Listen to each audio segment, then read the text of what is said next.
This is the EGC 20k Age of Empires 4 tournament. We are here to witness the final 16 generals in battle, and a war continues!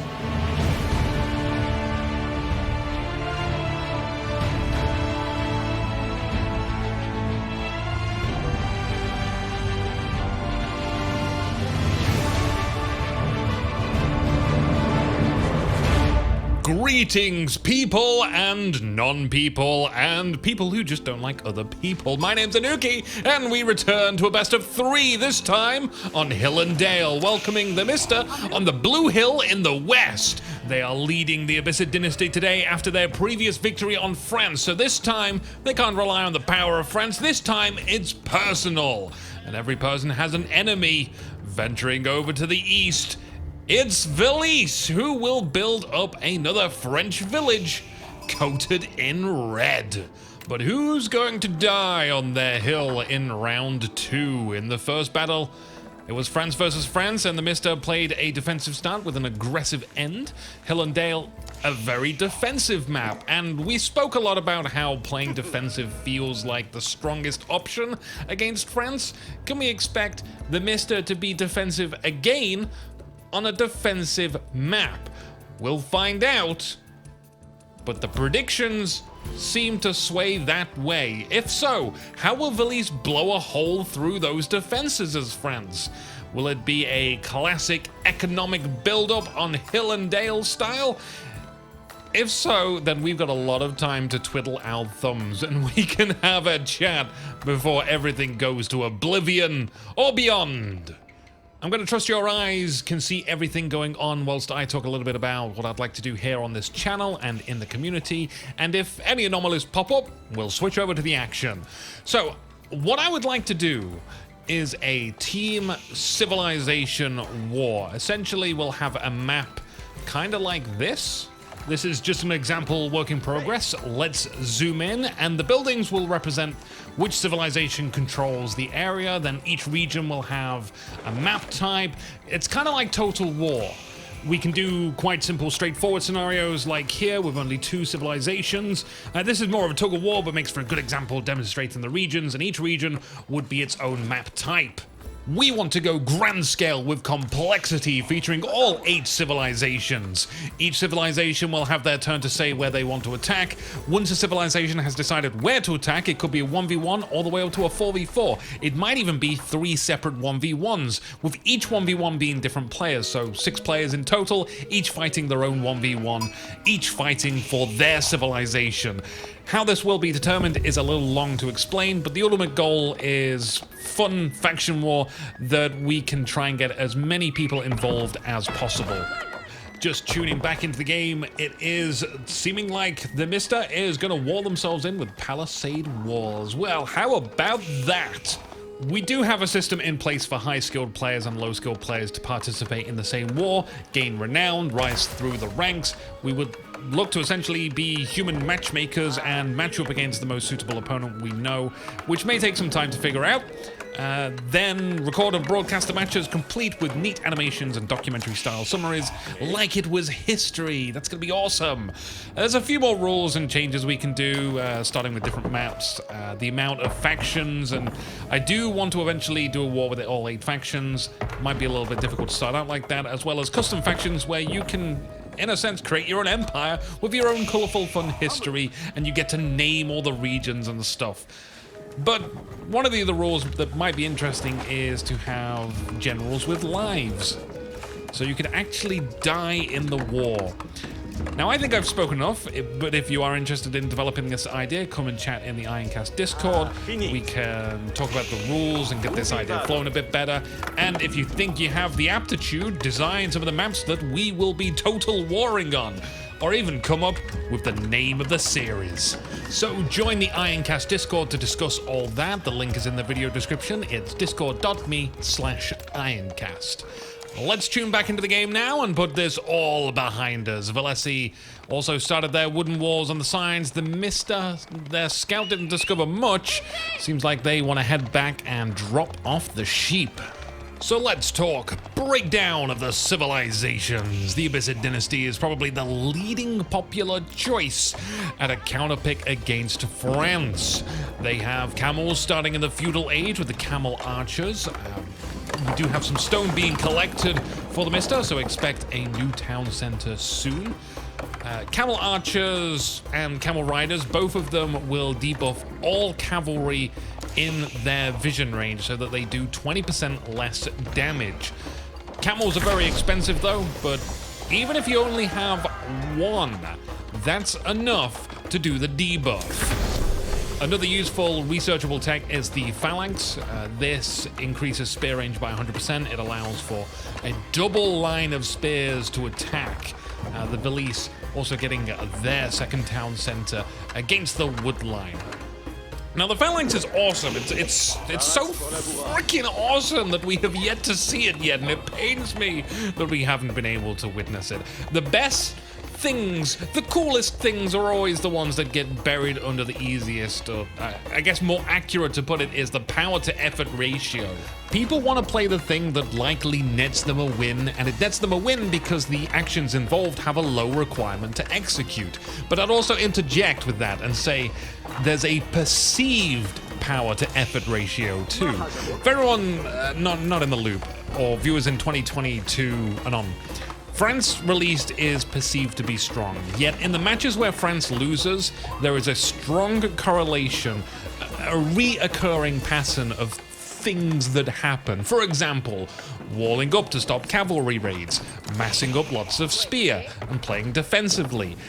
France usually likes to pair archers with knights. If that happens, then getting to the castle age and getting men-at-arms and crossbows works a treat. When this happens, France loses 100% of the time so far. The answers are there. And this is based on the matches before round 16, which I don't think I'm going to get the chance to showcase. As we enter the best of 3 format, and soon best of 5 in the quarter and semi-finals, we get maps like Hill and Dale here on display, a map that suits itself extremely well to playing defensively. I think we will see players switch off of France on a map like this. They will likely want to keep France for a water map so that they have access to the Hulk, which is a unique France unit, which will dominate the seas. So there's a bunch that the Abbasid dynasty can do against France here, but what can France do about the Abbasid dynasty? Well, from a player perspective, France is predictable. They just want to build knights and raid, and I think there's an advantage to not playing into that stereotype, but I doubt we'll see that here. France has a lot of strengths, and we don't usually get to see those because it involves the match reaching the castle age, at least. Getting a keep and having 20% cheaper units from archery ranges and stables, that would help fuel a long war, and from an archery range, you get the Arbalatriere, which has an amazing melee armor shield. I think France is perfectly capable of this slow economic war. Get those castles down, get on top of the neutral marketplaces, secure those trade routes, siege the enemy hard.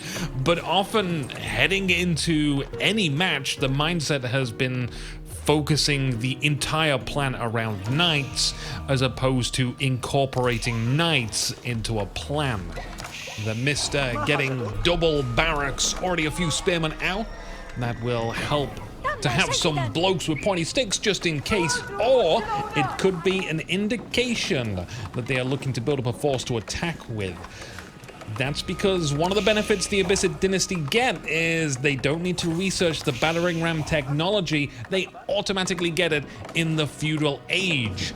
The TheMista is also stockpiling some food, so it might be that they're going to get a fast castle age, which is not uncommon for a map like Hill and Dale.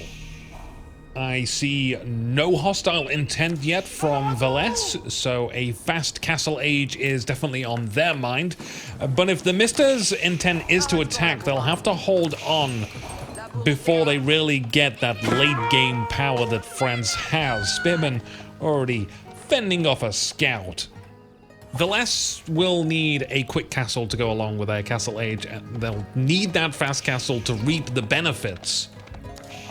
I would personally say it's Alarm bells ringing if 2 spearmen are chasing a scout for this long, and you've got a blue scout burning your wall. That's gonna take some time. I love this psychological analysis in RTS games. The mind games part. Look, if someone is burning your freaking wall down with a scout, it's not about whether they can or if they do, or if in 5 attacks time they retreat that scout.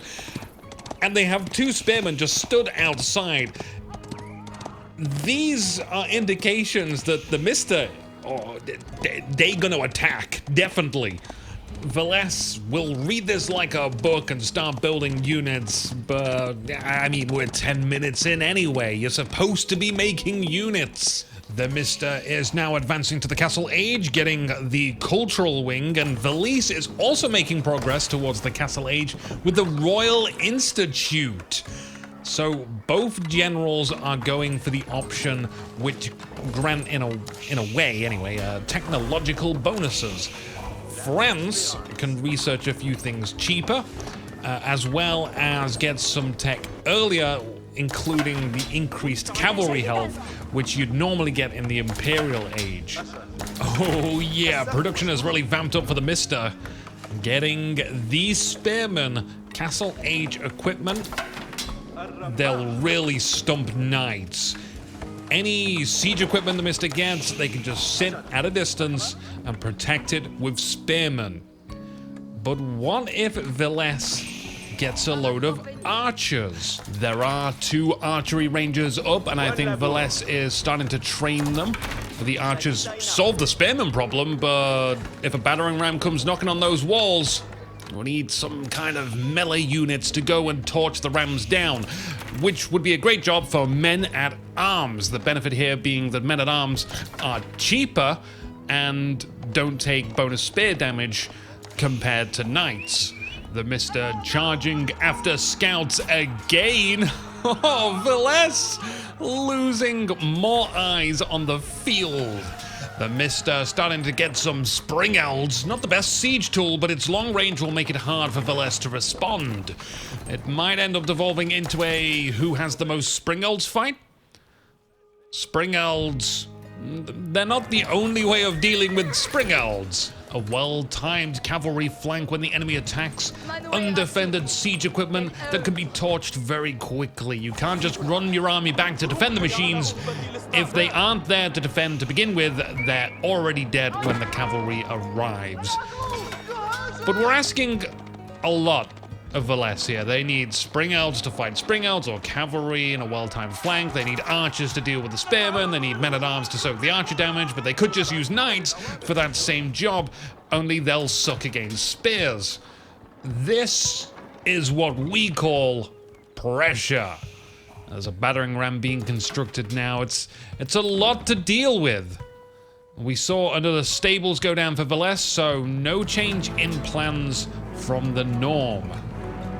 If the knights are going to burn down the battering ram, they're going to take spring-eld fire, and that's exactly what TheMista wants. Here we go. See the power of the spring-eld! Now, it usually takes 4 shots for a spring-eld to down a knight from full health, but that one was wounded, and the spearmen are going to stomp over that royal knight, and the spring-elds are going to drive over them. It's times like this where my head immediately starts playing Command & Conquer's Hell's March. That track works with so many RTS games. Villese bringing out the archers. These guys won't be able to survive bolts to the chest. They'll pick off a few spearmen, but the spearmen, in this scenario, they're disposable.